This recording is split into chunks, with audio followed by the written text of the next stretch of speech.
It's going to be interesting because then I'm going to dissect into Ebraheem the person. Is Dubai Bling scripted? I didn't even watch season 1. Whatever's on my heart is on my tongue. Do you think the show represents who you really are? People get to see the other side of Ebraheem. They realize that I give a lot more than I take. I was scared of you. That's just the honest truth. I've also seen sides of you that are not as kind. You could get triggered. I'm known for like throwing tantrums, flipping out. In reality, nicest person on camera is not the nicest person in reality. If there's no trolls, I think I'll be very depressed. When you're trolling, I want you to be more creative. You want creativity in the trolls also. You have some 17 other businesses. Yes, I'm the first person in the Middle East to bring this 3D concept to life. A lot of the success of Dubai was because of India. If anyone in Dubai Bling, any girl is like being rude to the makeup artist. Has that happened? Many times. My favorite is Safa. Safa is very entertaining. It is her life, but she's a bit extra. It's always the people that talk about old money or new money that have no money. Is the cast of Dubai Bling pretending to be somebody they are not?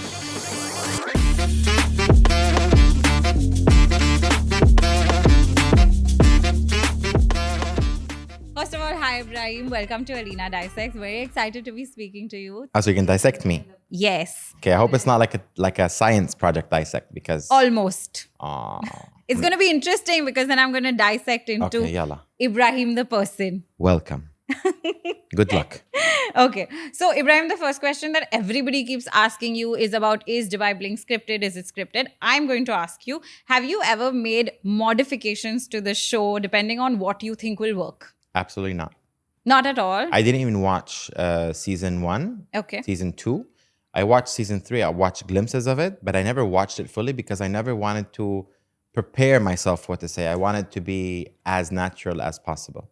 Okay. And do you think the show represents who you really are in all bits of it? I mean, you have to think about something. We film for many hours and then some things are selected. So it's not always me because it's probably like, you know, you're not during your whole life, you're not always upset, right? Right.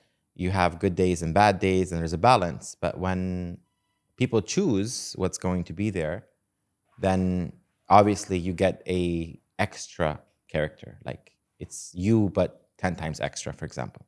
Correct. Because we've seen sides of you that are really sensitive, very friendly. 100%. And then we've also seen sides of you that are not as kind, for example, or like, you know, brash, or you're very outspoken about it. So that kind of it's like contradiction. Yeah, everyone everyone has another side to them. You know, depends on when you push them to the limit and you reach to a limit where you have to react to protect yourself.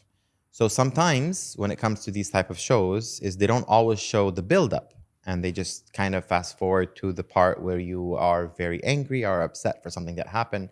And there's a lot of things that are missed in translation. You know, a lot of things that haven't been put in the right places, or things have been mixed around, etc. So you really can't judge 100% the person's personality until you see them in person and get to know them and see exactly who they are. Has there been an incident where you think that the build-up and what they've shown is obviously like the end of it and they haven't shown the build-up? Any such experience from the show? I mean, there's things that I would have changed myself, but then again, would it have been a very successful show if I've changed it, you know? And I think a lot of the other cast members would have wanted the same, but I don't think it will be good for the show because obviously the show has a criteria or has a certain flow that it has to go. And I think it's better to leave that to the professionals and to see for them to do it in the right way, which makes it understandable for the people when they're watching.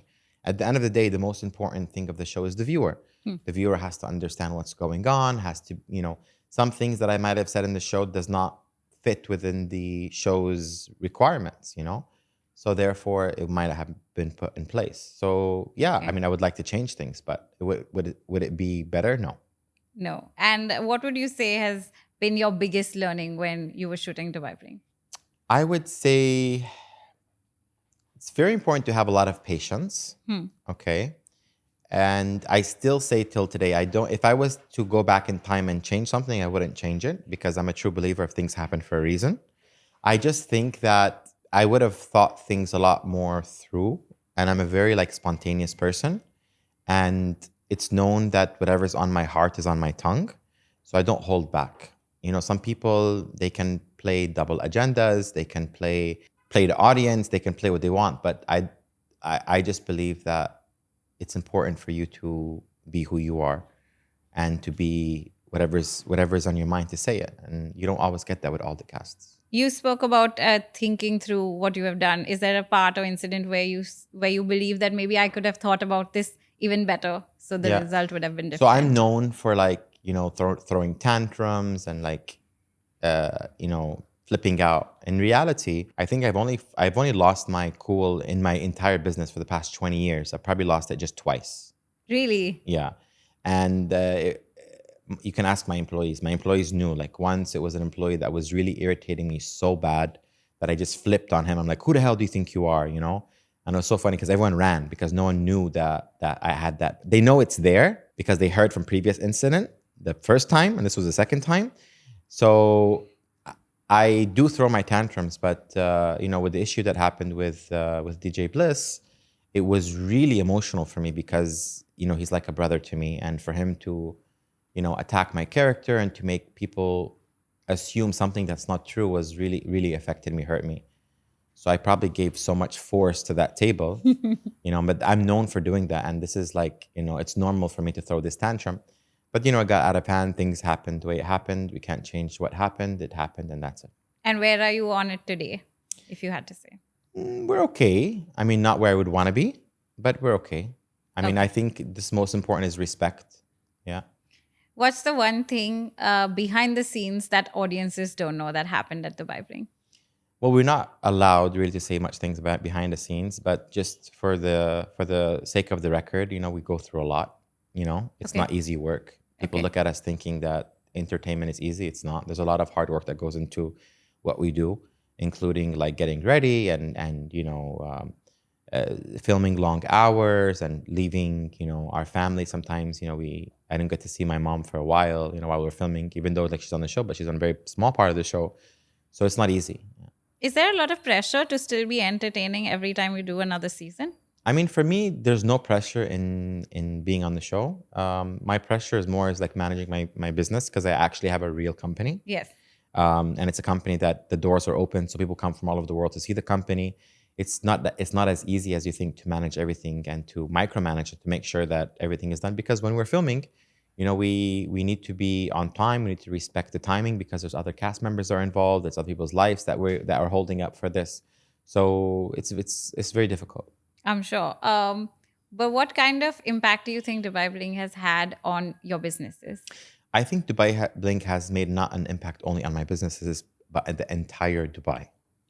There was statistics that was released that it bring multi-millions of dollars into the country, awareness. I had people come up to me in the gym and say, Ebraheem, remember like 2 years ago, I came to your cafe and it was just after the first season and you told me that I should move to Dubai, and I moved to Dubai, and now I'm in Dubai, and I have a company with 250 employees with, generating millions of dollars, and I came here because of you. So that's just one person. And same thing with Chris Fade. Chris Fade, people told him like, we came to Dubai because of you. We came to Dubai because of you. It showed Dubai in such a beautiful way. Okay. And the way that the show was filmed brings so much exposure to Dubai. And Dubai already has huge exposure internationally, but nothing is as big as the Netflix exposure. Really, I always thought that Dubai was anyways very popular and known as a booming country. So if you think about what content is out there for Dubai, the only content that's currently out there is, pictures from tourists or random things, but there's no actual legitimate show that can represent Dubai the way we did in the most luxurious way. Right. Today, Dubai is a brand. When Sheikh Mohammed bin Rashid Al Maktoum created Dubai, he wanted to create it as a brand, and it is a brand.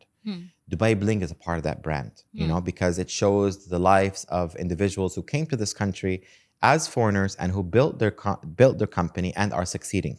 Yeah. Right. So it gives that chance for opportunity that anyone can make it. Like, for example, Zaina's storyline is that, she was an employee. Obviously, I made sure everyone knew that. And then she opened a business after that. I am the company. She opened the company, which is great, which I love. Why? Because I believe that pushing someone to encourage them to do businesses is good, because in the end, it's good for the community. It's good for her own achievements.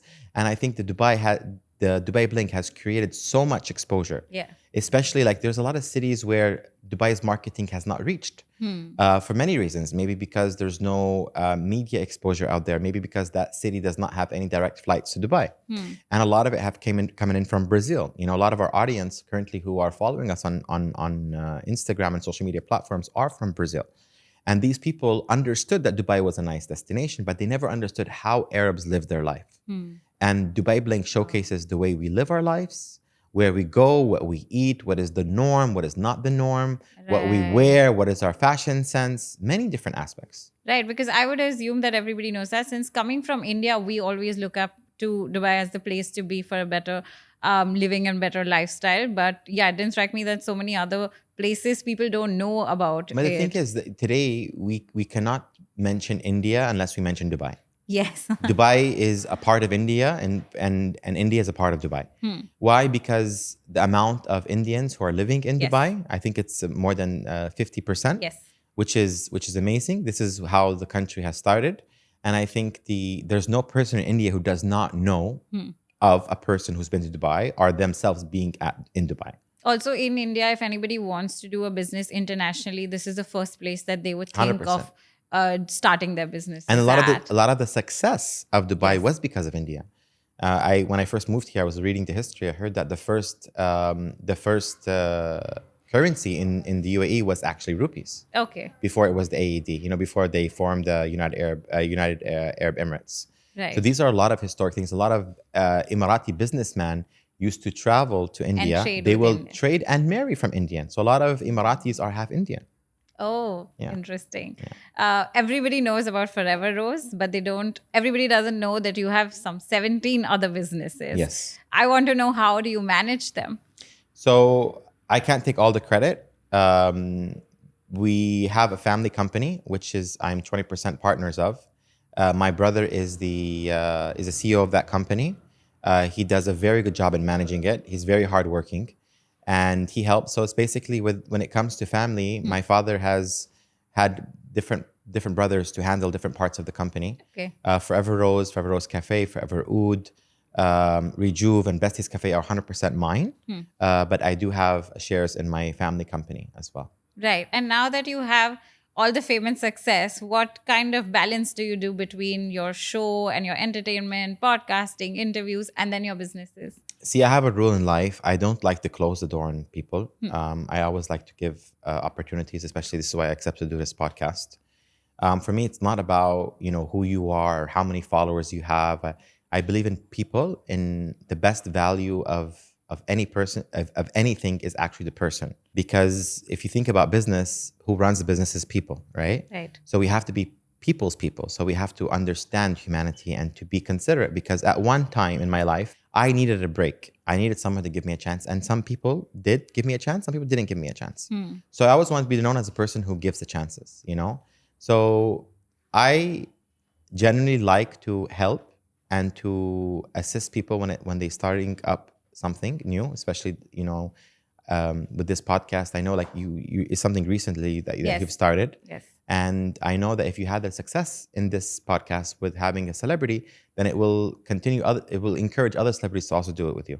Right. And you know what stands out about this is that when you watch the show, there's so many misconceptions. But when I look at you, apart from the show, there's so much behind you that people don't see. I mean, especially the incident where I saw that you took your employee for a real international trip because he gets only one to go back home. I was like, this is the part of Ebraheem that people don't know about. Like, nobody talks about that because on the show, you're only seeing the entertainment bit in the side of that. Well, like it's part of my religion says that we shouldn't disclose the things that we do good. Mine too. It's between me and God what I do. And I'm not saying that I do a lot. All I can say is that I could do more. What is the more that you would like to do? Honestly, I believe that there should be an equal balance of what you receive and what you give.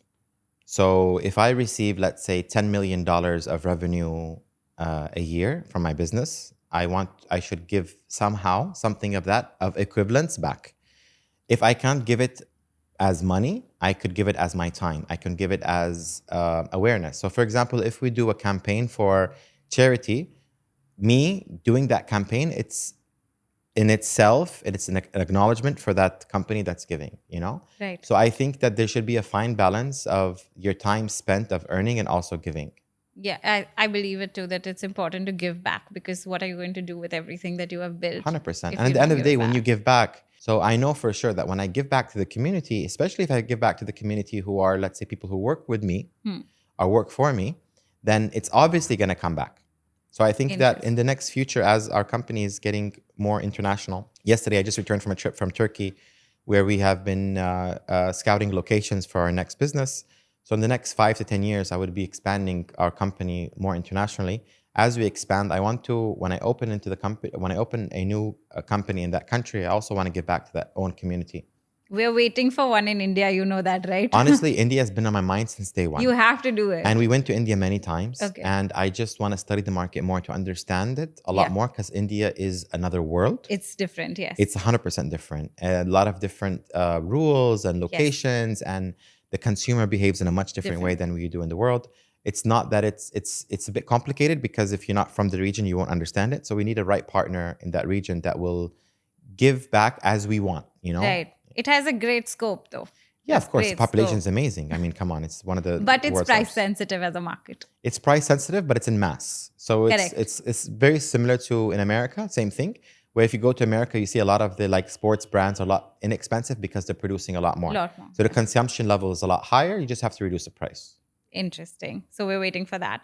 But I remember also from one of your interviews, you said you also started Forever Rose because you wanted to give a job to your chef. Yes. That was so interesting. So Forever Rose Café initially started with one of our employees. His name is Saeed Tosif. He's from Bangalore. And he initially helped us to start off the cafe by choosing the right coffees, etc. And this was in the Galleria Mall. And then when we were going to open the Dubai branch, we had a chef who wanted a job. We didn't have any food in the cafe at that time. And I said, you know, we had an opportunity from Miras, which was Box Park, where we're currently at. And they said, you know, we have an existing cafe that has an existing kitchen. So I said, okay. And then we had the same time the application from the chef, and she wanted a job. I said, let's use the chef and open this business together. And until today, it's been like more than 5 years now that the chef has been with us, and she feels like it's her home. Yeah, you've given her that opportunity. So that's a She's great also thing. worked hard for it. So I really can't take the full credit of that.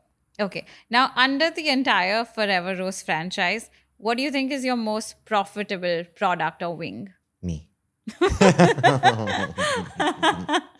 Maybe it's true. You know, maybe your brand is getting in all the money. Because I do brand deals all the time.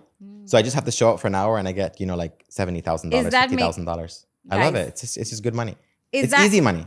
It's easier money. Yeah. Is that more than all the businesses make when you... It's not, but it's like, it's my own money. It's like I tell my employees, haha, I made this and you guys didn't, you know?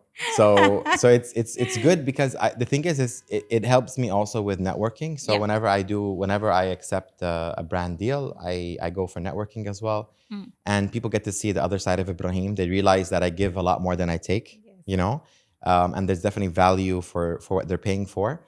For the businesses, currently the most profitable item from all the businesses that we have is actually coffee. Coffee, okay. So coffee has the most profit in it. So we encourage you guys to drink more coffee. Okay, and eat chocolate while you're at it. Right, but you know, scaling a business internationally is very difficult, and you've knacked that. You know, how did you go about doing that? I enjoy a challenge. Okay. So for me, like I literally came to Dubai because I wanted a challenge. Like my dad was like, "Don't go." Like I didn't speak any Arabic when I came to Dubai. He's like, you don't speak Arabic. You don't understand the Arab mentality, because I was raised in America. And I was like, Dad, let me get this challenge. And, you know, look where I am today. You know, after 14 years, I represent this region. Like people use me for, I have a conference, I think it's next week, where they're bringing world-renowned doctors, and they want me to be a spokesperson on to explain to these doctors, how do you reach media? Wow. So for me, that's a huge milestone. And then on the 13th, I'm getting an award because we have the Entrepreneur magazine. I'm going to get an award with Boris Johnson's going to be there here in Dubai. So there's a lot of amazing things happen. And I think a lot of the achievements, it came through obviously hard work, dedication, milestones, positive energy. Yeah. Nice. The luxury market in Dubai has always been said that it's saturated because there's so much of it already going on. So then how do you navigate this space? And if you had to talk to somebody who's starting out now in the luxury space, what would you tell them? I wouldn't classify it just as Dubai. The world economists have said that luxury market has taken a 30% hit Yes. since COVID. Yeah. And the reason why is because buyers confidence and buyers consumption behavior has changed since COVID. During COVID, we realized of what's important and what's not important. So that has changed. So now consumers, especially with Gen Z, they want value for their money. Yes. You have to convince them that what they are buying is necessary. A lot of wealthy people are not needing to dress with high expensive brands. They're looking more for quality. What I recommend for anyone that is starting in this field to obviously make the correct visibility studies, to check the competitors, and to always offer something that is unique in a way where it's not copied completely, you know? And a lot of the brands out there are copied, but they are putting their own twists. So if you go to, like, let's say, Paris Fashion Week, Milan Fashion Week, New York Fashion Week, all the designers are inspired from each other. They are taking a design and they're making it better. Right. You know, and it's not called, I wouldn't say copy, it's more of inspired, right? So humans been inspiring humans since day one. You know, look Right. at the innovation of airplanes. So we can't go to Boeing and said you've copied the first person who created the first aircraft, because it's completely different. They've innovated, they've made it stronger, they made it better, they made it fly faster. That's all deserves credibility, not just to the person who created it, but Right. also to the person who's innovated it. What do you think is the line between copying and between inspiration?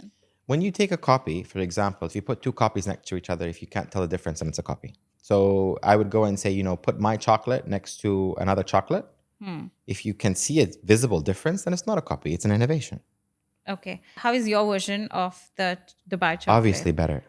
In what ways? So basically, when I first tried it, I realized that there's an oil, a vegetable oil that's inside the chocolate. Yep. And that comes from using compound chocolate, which is a chocolate that is a lot more inexpensive. Especially with the rise of cocoa prices, a lot of people are trying to use more inexpensive chocolate. So what I did is I actually bring in a real chocolate from Belgium, which is known in the market amongst people who create chocolate. And it is chocolate, instead of vegetable oil, it has the cocoa butter. So then I also went to the pistachio. I got a much better pistachio. And we just created a much better chocolate experience. We've branded it as Forever Rose by having our rose logo on it. The packaging. On the packaging stuff. And then we've also added the aspect of being able to win a shopping spree with me, where we can create basically like a fun game for the people, because I like the idea since I was a kid of Willy Wonka and the golden ticket type concept.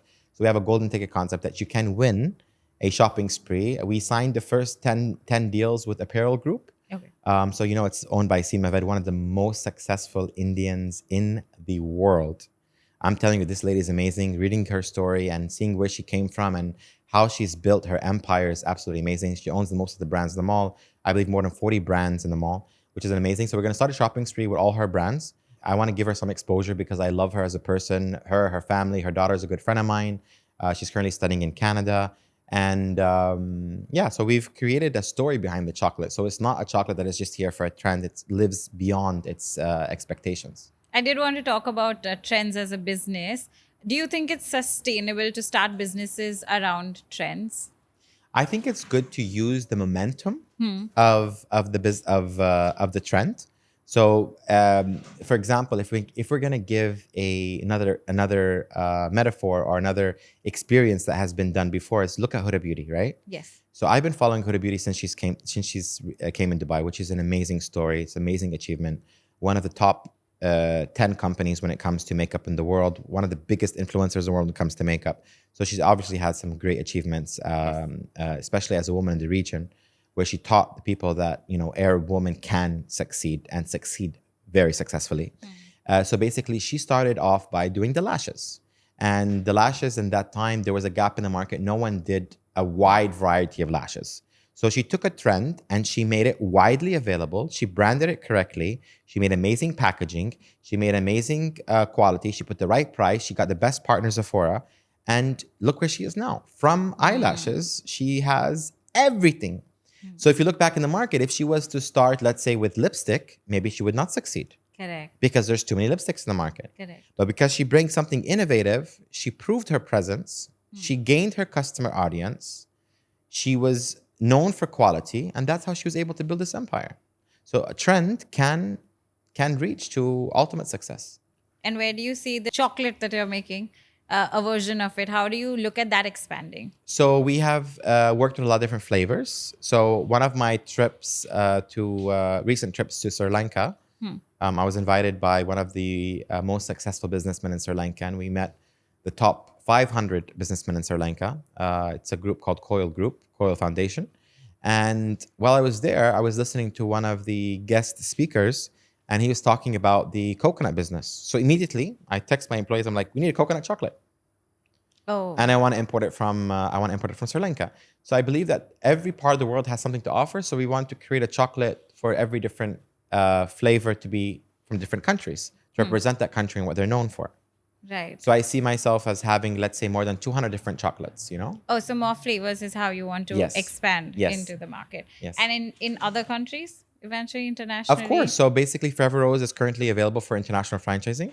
Okay. So we've already signed 5 major cities around the world.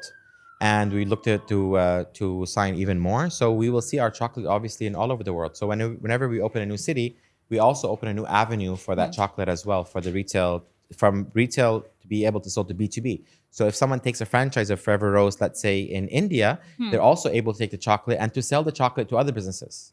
How do you maintain quality when you're giving it as a franchise? So this is very difficult. So what we did is we signed with one of the world's largest franchising companies called FranCorp.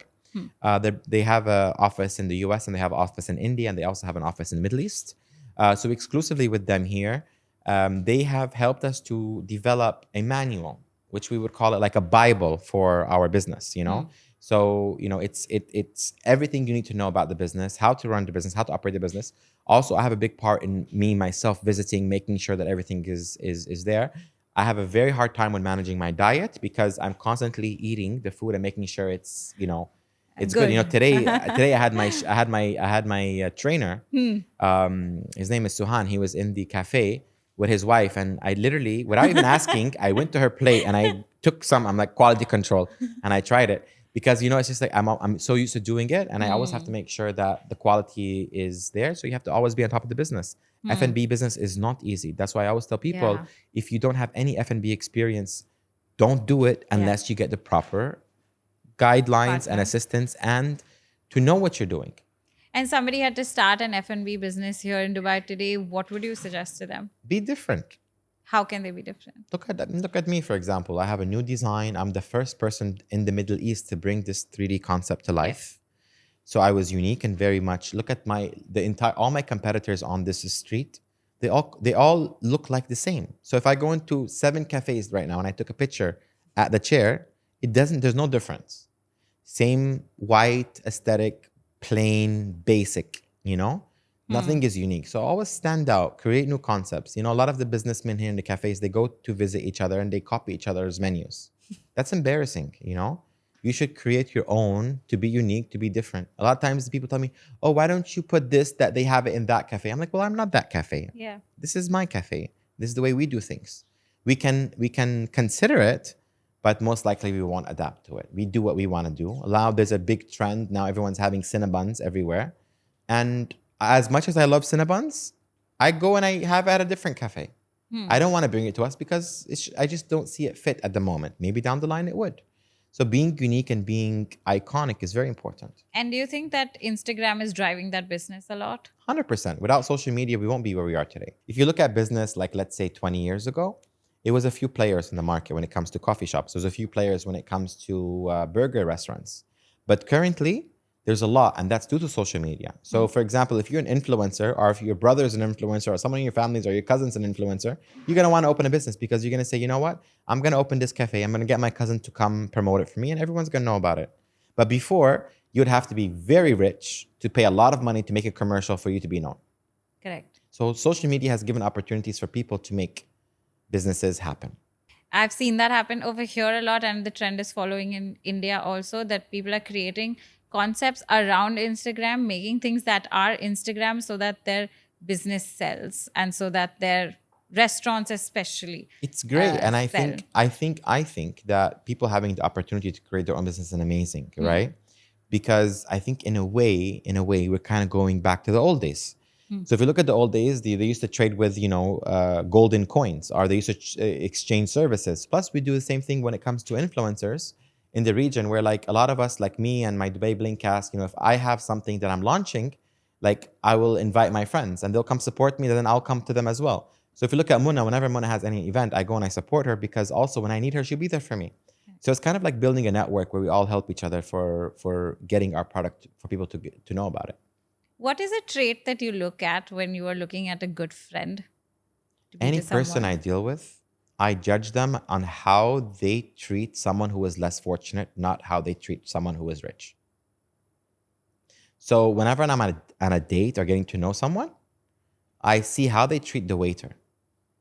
And if they don't give eye contact to the waiter, if they don't say thank you and please, or at least engage with them, I know that person is not a good person. Unfortunately, it's the truth. That's a nice. It's always proved me right. It's never proved me wrong.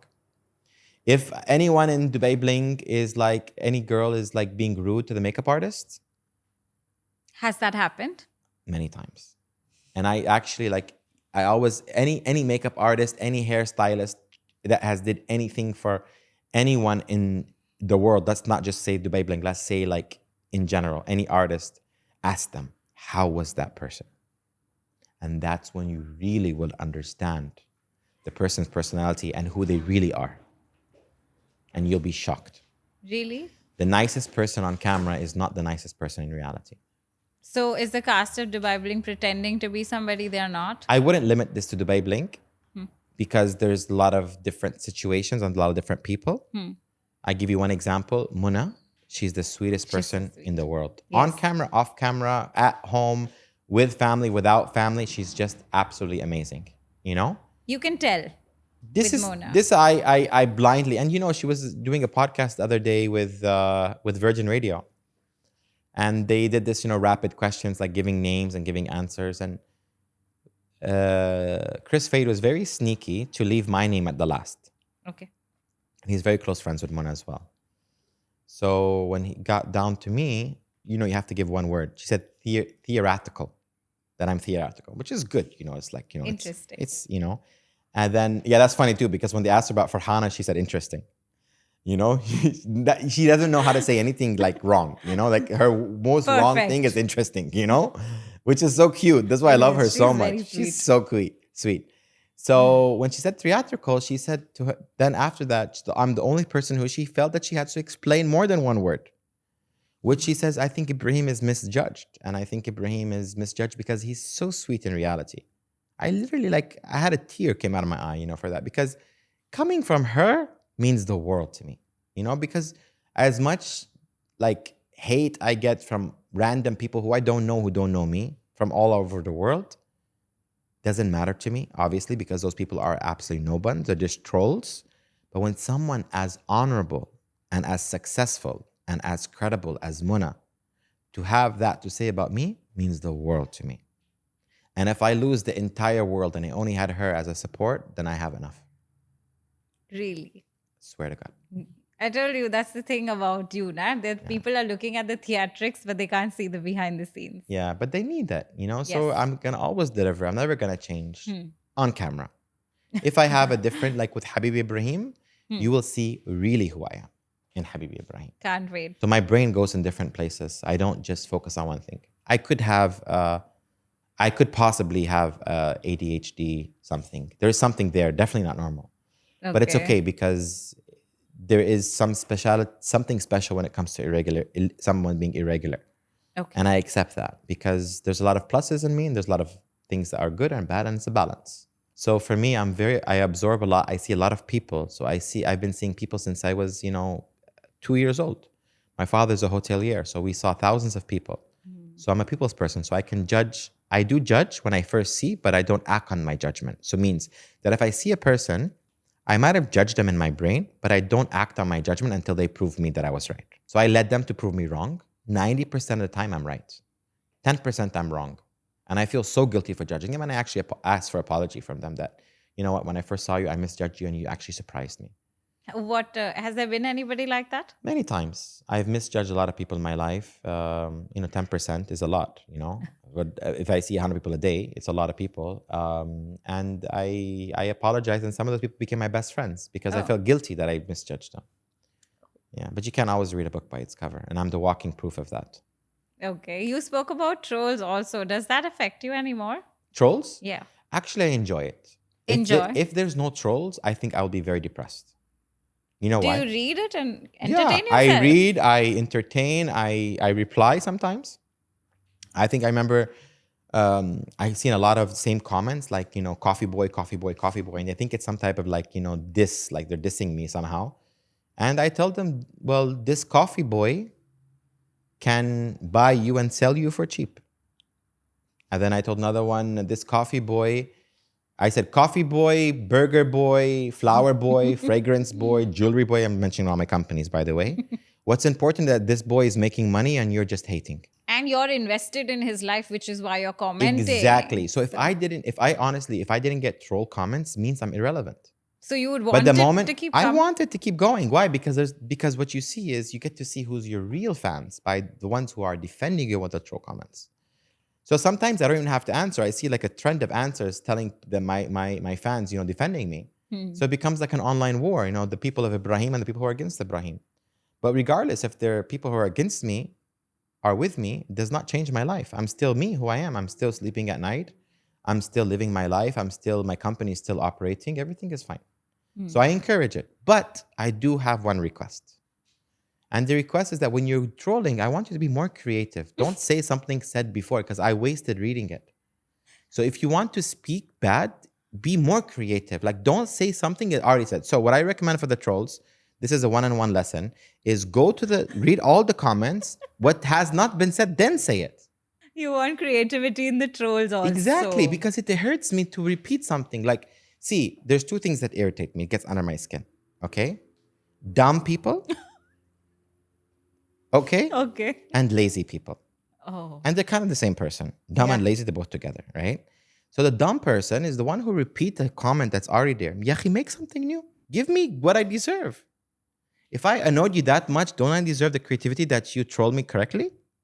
Because damn right, if I knew who you are, I will troll you from the day you're born until today. So what I request from the trolls is please be more creative. Because it's not fair for me to have to read the comment twice. Thank you very much. As long as it's respectful, though. I don't like it when they become disrespectful because sometimes children have to read it. So be trolling, but in a respectful way because you also want to follow the law of the country. You also don't want to break the rules of Meta. You don't want to be kicked off and stuff like that. So initially it would bother me a lot, but I was much younger when it started happening, and then I got immune to it. So I used to think ignore about something. Think about something. Anyone trolling you, they know you. You don't know them. Right. So they live in their brain rent free. Yes. So they have to deal with thinking about you and you don't know even who the hell they are. Yeah. That's the fun part. If Muna, for example, was trolling me, maybe I'll be upset. She wouldn't do something like that. But maybe I would be. Why? Because she's credible. But when you're not credible, when you're no one and you're hiding behind a fake account, doesn't matter. Now I don't let it affect. Now it's funny to me also, but it's taken that time and experience to get here. Otherwise, it's not easy. But I had to ask you, if you had to trade your life with one other character from Dubai Bling, who would it be? Oh my God, nobody. Absolutely nobody. Anybody you find most interesting apart from obviously yourself? My favorite is Safa. Safa is very entertaining. Let me be honest. Safa delivers on the entertainment. She works just as hard as me to create the entertainment, to make that, it is her life, but she's a bit extra, Yes. So that's what I love about Safa. And she definitely gives an effort. And also, she started this new trend where she's wearing the Birkin with the dust bag. She's just dramatic. Even me, like I was giving her heat about, the car funeral. I'm like, Safa, I love you, but I have to give you what I really think about this because I was so busy that day and we're in the heat, and the sun is on my face and then she's over there and I was laughing and she said, "Me, don't laugh." I said, "Come on, Safa, are you serious? Like, I really thought I was going to a funeral. Really? Because they told me we're all black, and then I saw everyone wearing black. I thought it was actually going to be like a dead cat or something. So like you guys a had pet. no idea? No, we don't Really? know. We don't know. Oh. It's all on herself. Even the funny thing is she doesn't even tell Fahad. So Fahad has to deal with it also. So it's cute. I love Safa. Safa's amazing. Yeah. Anybody else you find most entertaining apart from you? Safa's entertaining for me. I love her parts. I told her this from season 1. I love her laugh. Her laugh kills me. Zaina's good for camera. She's really beautiful on camera. I still have to go back to the answer of who would I want to be? Honestly, there's more like, there's no man on Dubai Bling that I would want to be. That's for sure. Okay. There's just nothing there. Sorry. Like, I'd rather be gone than to be any one of them, you know? Wallah, I swear, I'm not like joking or fabricating, really. We're different people, very. I can't, lifestyle, I think Muna. I mean, I love Muna. I look up to her. She's definitely, I love the way she works. I love the way she's organized. I love the way she is with her family. She's a good sister. She's a good daughter. She's good in many things. So, but I would never want anyone else's life except mine. It's very hard. It's a very difficult question, to be honest. Right. No, but interesting one, because she's like the sweetest and you're like the most close to her also. Yeah. So yeah. it's, and so cute is when I was fighting with Henna in one of the scenes, and because I look up to Muna, I also care what she thinks about me. It means a lot to me. So as I was fighting with Henna, I look at Muna, like as I'm fighting, like I look at Muna and I'm like, sorry. Like, I apologize for my behavior. Then I continue. And the whole time she's just watching me like shocked. And then after that, she comes to make sure I'm okay. She's like, are you okay? Everything fine? I'm like, yeah. She's like, I'm just shocked how you can switch so quickly from apologizing to me, but then continue fighting. I was like, I just feel that I have to get out what's inside of me. It's just, I need to get it out. But at the same time, I don't want to disappoint you because I look up to you. So. That's an interesting mix to have. Yeah. Between people. It's a bit bipolar, I would say. Yeah. It's to switch so quickly. But I'm not bipolar. I wanted to also touch upon like your romantic relationships. I want to ask you has there anything that you've learned from the past that you would have done differently? I think I would have been more patient. That's the thing. I really think that I should check. I might have something like, something hyper in me that I rush, and I'm doing so much in business, and I'm doing so much at work, and there's a lot going on in my head, and people don't understand that. Like, sometimes I go and I travel far in my brain, and I'm so far away from society or a person who is normal. It's very difficult for me to deal with a person who's normal because I'm thinking so far ahead. Because in a romantic relationship, you and that person become one, right? So it's very hard for me to become one with someone that their brain is so far away from where I am. It's like, even in my marriage, I was worried because I felt that like we're miles apart. We're not understanding each other. Is that because now your life has changed so much after the show? No, it's just because I've always had, look, I don't care about this. I don't care about the show. The show does not identify me. The show does not it's a make part me. Of it's a part of, very small part of my life. Probably 2%. Oh. Now for other cast members, it's 99%. And I feel bad for when the show goes away, what's going to happen to their lives. But for me, it's like 2% of my life, right? Okay. And I don't like to give it any attention more than it deserves, okay? The thing is that when I think about myself, I see myself in a very different place. Yeah. I look at myself as a community leader. I look at myself as a higher level of businessman. I see myself much differently, and it's hard for me to meet with a person who ambition is to finish with today's work. It doesn't mean that I'm better or they're better or we're better. No, it's just that our brains are in much different places. So I've never, in none of my romantic relationships, have I ever considered that maybe I should be married to someone who is of my same thinking.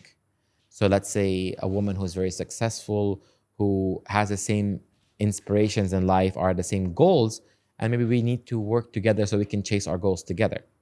I've always was very traditional and said, you know what, I should marry someone that is, a housewife that, Homely. is very low key. That was my interest because I am a very jealous person. I don't want people to see my wife. I don't want people to see. It's just who I am. It's how we were raised as a family. Like every family and every person is raised differently. We're raised, to protect the woman, to keep her away from, harm's way, to protect her, to love her, to. But the people around you, it's not like that for them.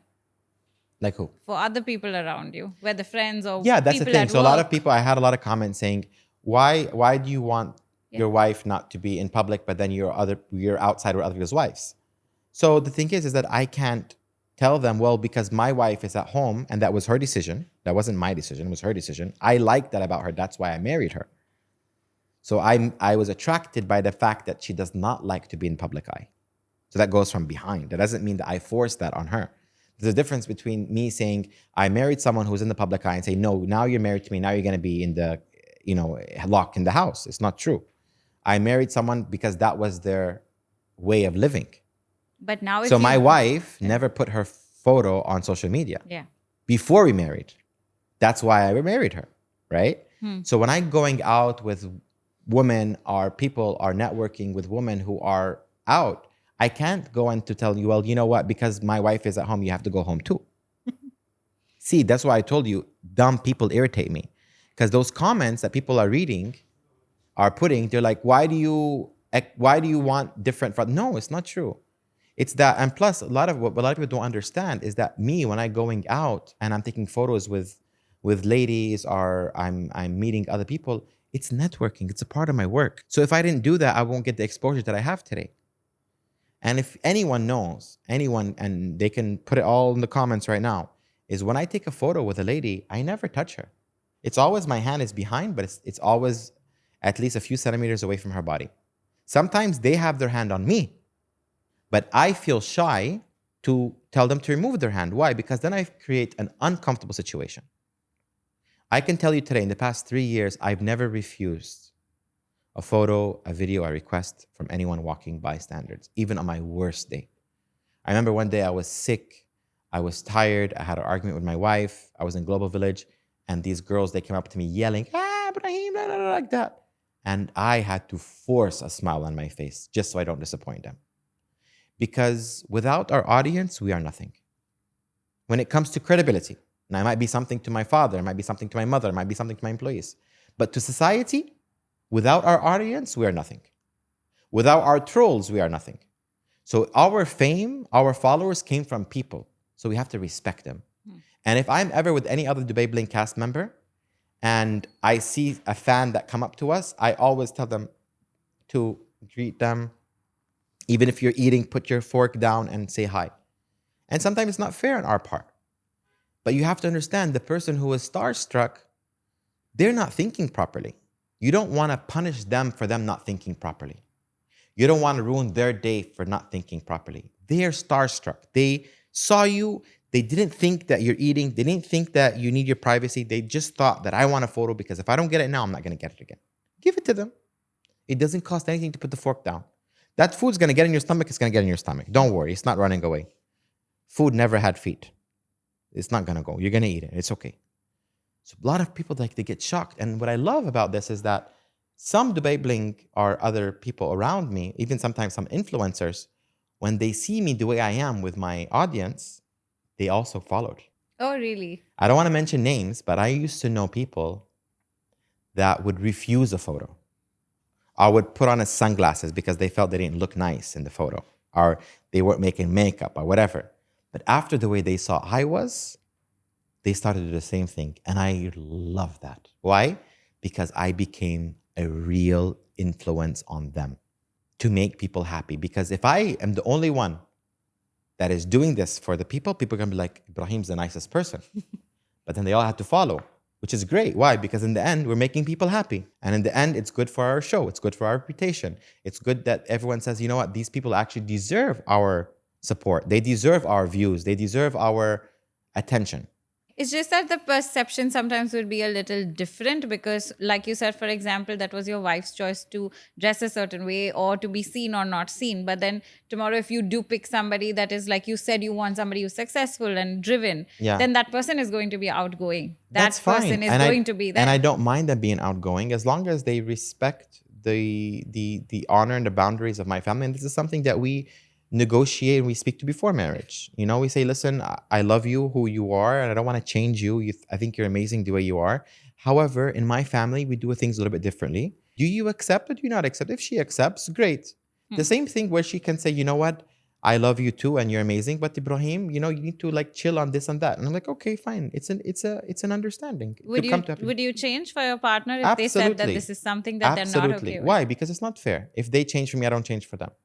Life is a balance. You give and you take. It's not about taking, just not giving. What is the non-negotiable? My business. Like, this is something my business, I don't negotiate. My business, my religion. Yeah. Can't marry someone and say, oh, I want you to change your religion for me. No, Habibti, I'm afraid of God. I'm not afraid of you. You know? So my religion, my business, yeah, that's it.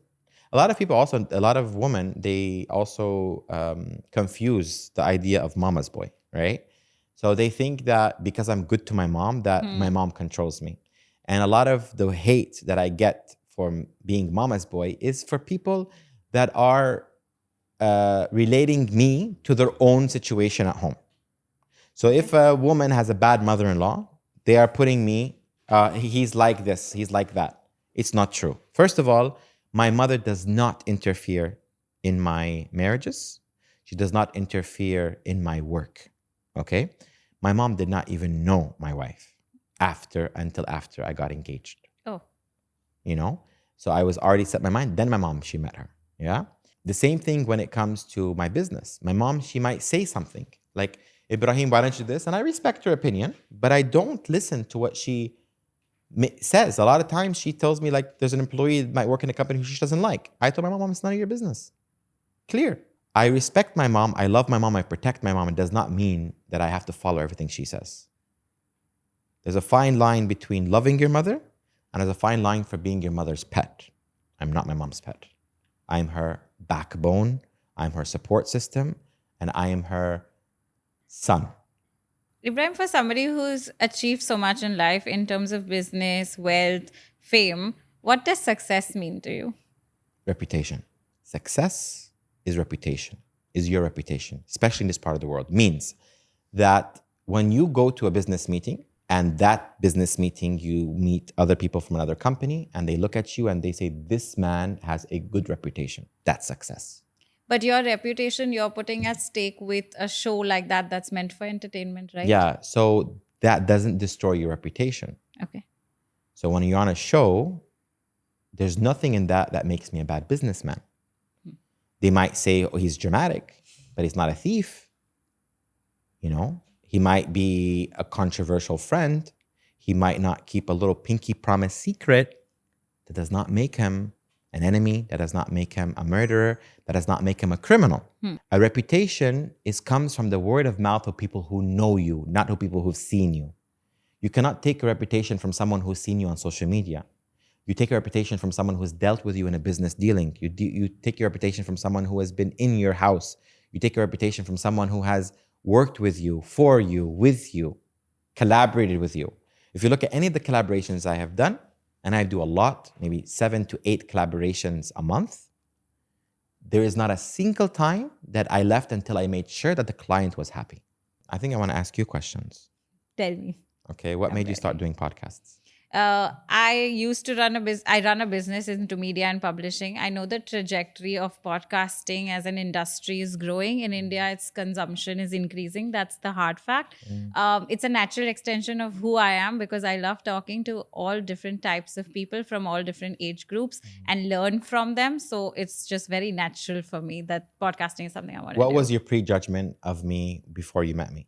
So when I saw on the show, there was obviously, like I said, I was scared of you. That's just the honest truth, because I was like, you could get triggered. I've seen that in you. But over the course of time, season 2, season 3, when I'm looking at other interactions and speaking to people who know of you, like you said, the perception is that for TV and for reality, it could be a little bit altered. And the fact that you have a good side and a bad side, and it depends on the other person what they take out from you. Yeah. So if you first saw someone on TV, even if it's a small part, immediately when you saw that person, you've passed the judgment. And no matter what you see afterwards, you're going to keep passing the same judgment. Right? So people who are doing that, I know exactly who they are. From the beginning, from the moment they open their mouth, I know who they are. There's another person who pays very close attention to important parts that are more important than the dramatic parts. Those people, when they first saw you, they passed the judgment saying, this is a good person. And no matter what you did wrong, you're in their eyes, you're still a good person, right? There's parts of Dubai Bling that people have not focused on. And I'm going to give you an example. In season 1, what was the drama about? Number 1 drama was LJ and Farhana. Yeah. That was it about. It started with LJ and Farhana having beef, okay? LJ and Farhana's problem was a real problem that even the whole Dubai knew about it. And this is probably why they were on the show, okay? Who bring them together? You did, I remember. There was a scene. I bring them both together. And I made them become friends again. I solved an issue that 2 women had. A very serious issue that nobody in Dubai could have solved it. No one could have solved it. And I'm not close to either one of them. I'm not close to LJ, I'm not close to Farhana in that time. I knew them, they were acquaintances, but we're not close.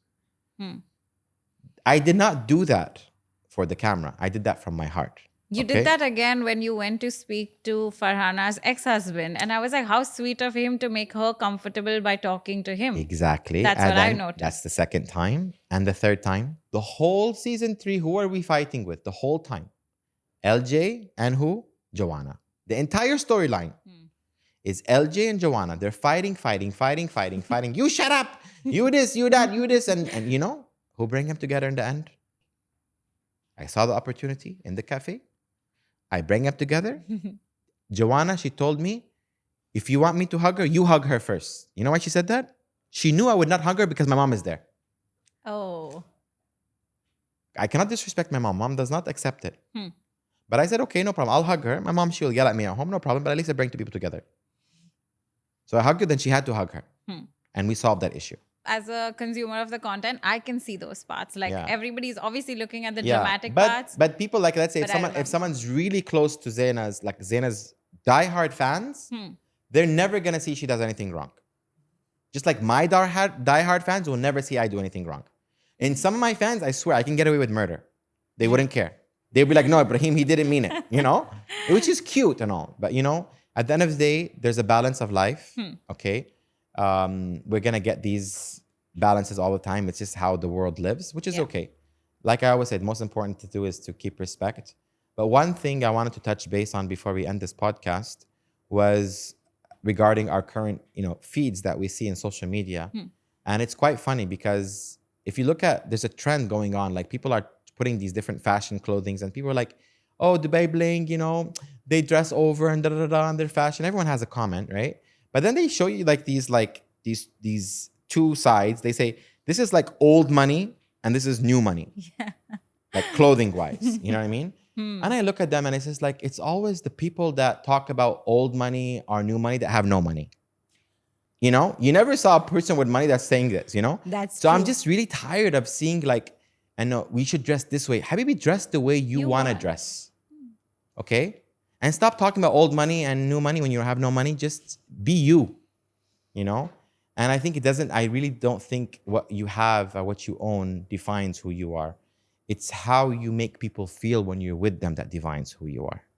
So I say to every single viewer out there, is judge the people in the life how they make you feel. So if you're with someone, or you know what, let's rewind a little bit. When you're meeting someone, if you don't feel butterflies in your stomach, if you don't feel absolute happiness, if you don't feel that you want to hug that person, then that's the person should not be in your life. You should only keep the people in your life that when you see them, you feel you have to run up to them and hug them, or you have to kiss them, or you have to just give a tight hug. If you're meeting your friends and you're giving half a finger, no need to waste your life with them, honestly. Because there's currently almost 8 billion people in the world. You will find someone in your life, your soulmate, that deserves to be in your life Don't waste your time with people that bring you down. Only spend time with people that bring you up and bring the best version of you out. Finish. Thank you, Ebraheem. You've given some real great life lessons and business lessons. So I'm very happy about that. Thank you. And since you always give roses, like we know, to people, I thought of giving you a rose that will last forever. I was going to give you this. And how sweet. So I'll tell you the story behind this. These are crochet roses. This is so cute. They're made by an NGO in India called Happy Threads. I love it. Helps and supports women to be able to make a living from sitting at home. This is adorable. So yeah. You know, this is crochet, right? Yes. So my brother's daughter, my niece, her name is Dahlia, and she is starting crochet. She's only, I think, 11 or 12 years old. Okay. And she was in my house. She spent the night last weekend, and she was having her crochet kit. And she said that crochet is life. Yeah. And if she did not have crochet, she would have been depressed. Oh. So I think it's an amazing, and I never thought for me to be able to just support the women who are back in I India trying to make a livelihood out of this. I love it, and there are artisans who are like more than 500 who are kind of working around. And I would love to connect them with my team to see how we as Forever Rose we can support them. Okay. Maybe we can sell some of their products here, and all the proceeds will go back to them. We don't need anything. But yeah, I would definitely. That would be great, and we give this to all of our guests. It's a handmade digital portrait. I think I want to take one of these out, like this thing, and put it here. Oh, this is an image of you created by our digital artist. Oh, Saloni, so her name sweet. is. Yeah, so that's. It looks like a very angry version of me, but I like it. She was probably drawing me. She's like, Ebraheem is a mean person. I'm gonna do this to him. She's a fan too. Oh, we all in so India. sweet. You have a huge following. You know that. Honestly, like we love it. Honestly, people were screaming when I. People don't understand my attachment to India. Okay, I love India so much because I grew up in America, with basically my parents put me in a school, private school, that all the classmates were Indian. I was the only Arab kid. Oh. You know. So I learned the culture. I remember going to school. My mom would send me like a peanut butter and jelly sandwich to school, and I'll trade it with my friend who had a biryani. And biryani? Yeah, and I'll end up going back home, and in my bag, there'll be some leftover biryani. My mom's just like, "Where the hell were you?" I was like, "I traded my biryani for my peanut butter and jelly sandwich for the biryani because your food is tasteless, and it don't taste like nothing, and it has no creativity into it." But my friend's mom, guess what she did? She was spending hours in the kitchen to make the most delicious meal ever. Yeah, and my mom's like, "Well, I can agree with that, My mom makes amazing biryani. We used to only eat Indian food in America. Like, really? There is this place called Ahmed Restaurant in Orlando, and they had the best Rogan Josh and lamb korma and the vegetable biryani and samosas and everything. So Indian food is actually my favorite food. Wow. So I love the idea of food because it brings people together. Right. It brings countries together. We understand people's culture when we eat their food. And I'm definitely connecting you with everybody who can get your setup done back in Bombay. Thank you so much. Like you have to really open there. And in return, support anything that you have. And I would love to support this NGO. Yes. And I would love to go to India and to meet the woman who make this. And for me to give them a big hug and tell them that I feel them and I will support them and I will do whatever I can to make their lives better. How sweet. Thank you. Thank you for being on the podcast and supporting me. Absolutely, my pleasure.